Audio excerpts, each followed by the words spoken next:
They're big, they're heavy, they're unwieldy, but gee, they're great at hauling stuff. We're talking about the Chevrolet Silverado and the brand new Ram 1500.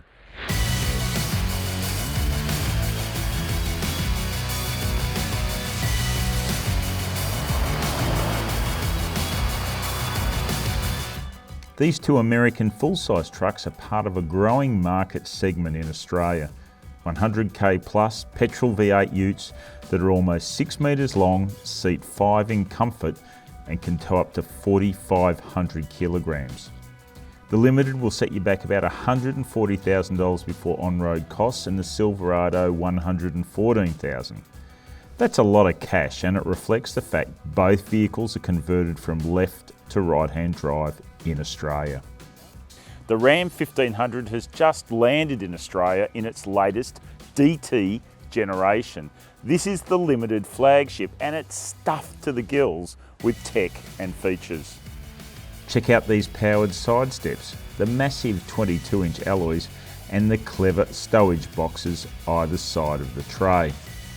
The Silverado's been on sale for about 12 months in Australia, and until the new Ram showed up, it's been by far the most sophisticated full-size truck ever sold here, including a full suite of driver assist systems. The Silverado is sold in Australia by factory-owned GM Specialty Vehicles, but GMSV wouldn't provide us with a press test vehicle for this Comparo, so we've borrowed one from a private owner. It's about 12 months old and has 17,000 kilometres on the odo, but it's in great nick and is indicative of what the Ram is up against. Both vehicles are powered by petrol pushrod V8 engines made into automatic transmissions and 2-speed 4x4 transfer cases. The Chev makes more power and torque, but the Ram is aided by a clever 48-volt mild hybrid system that adds kilowatts and saves fuel.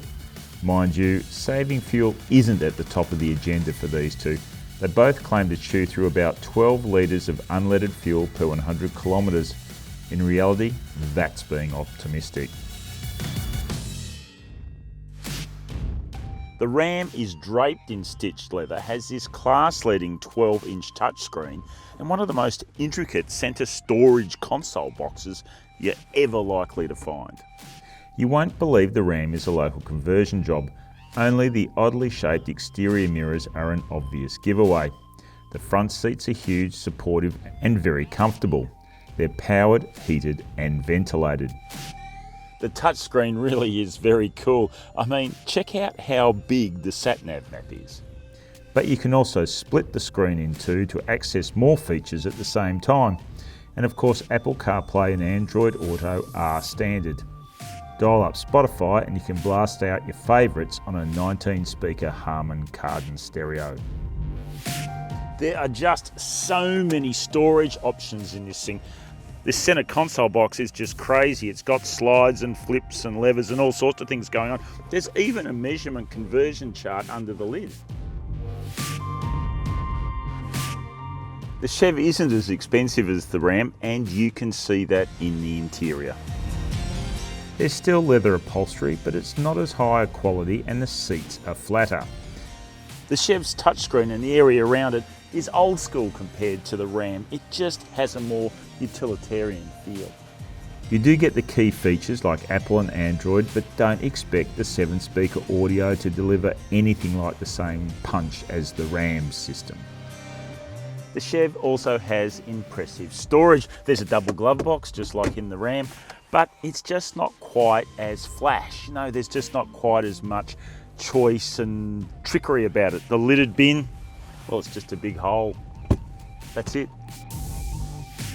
Critically, both these vehicles come with autonomous emergency braking, which is backed up with adaptive cruise control.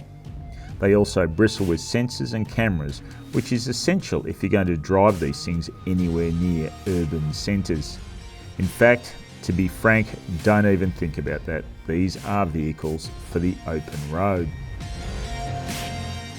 The Ram is simply huge in the rear seat. You can sit 3 adults in here comfortably. The rear seat splits in two and slides and reclines. The outboard seats are also heated and ventilated. The Chev is also commodious in the rear seat. It just lacks the Ram's tricks, apart from seat heating. The seat doesn't slide or recline, and the middle pew isn't as comfortable because of the hard backrest. Importantly, both vehicles come with adjustable rear aircon vents. And so do the trays. They're both big enough to take an Aussie pallet, and they both have spray-in bed liners, which is what we prefer. The Ram stowage boxes really are a good idea. Note the 3-pin plug-in here, and its air suspension means you can lower it to make loading easier. The Silverado has more tie-down hooks to secure your load. But neither actually carries that much payload, which is a signature of US trucks. Less than 800 kilos in both cases. A Ford Ranger or Toyota Hilux can carry much more. Okay, enough of the waffle, let's go driving.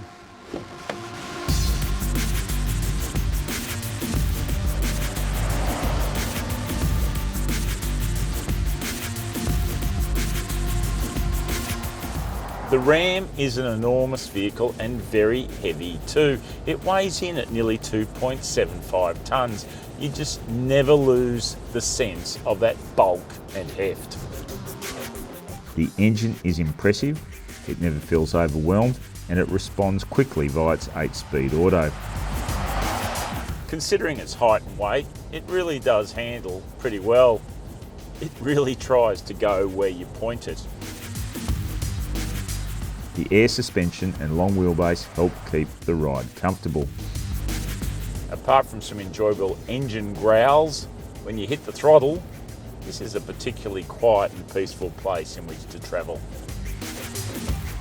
And all that height means you get a panoramic view of the world quietly passing by.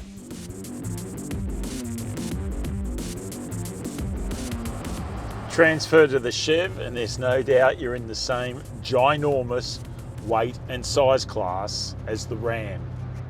Again, the V8 engine is valiant in resisting so much weight, this time assisted by a 10-speed auto. The Chev is a competent handler. Look, I wouldn't compare it to a sports car, but considering all that's got to be dealt with here, its manners are entirely acceptable. It's a bit busy in the ride when unladen, but previous tests have shown it settles down with a few kegs in the tray. The Chev's cabin is a quiet and refined place to be, just like the Ram. The only difference is the optional HSV exhaust really bellows when pressed.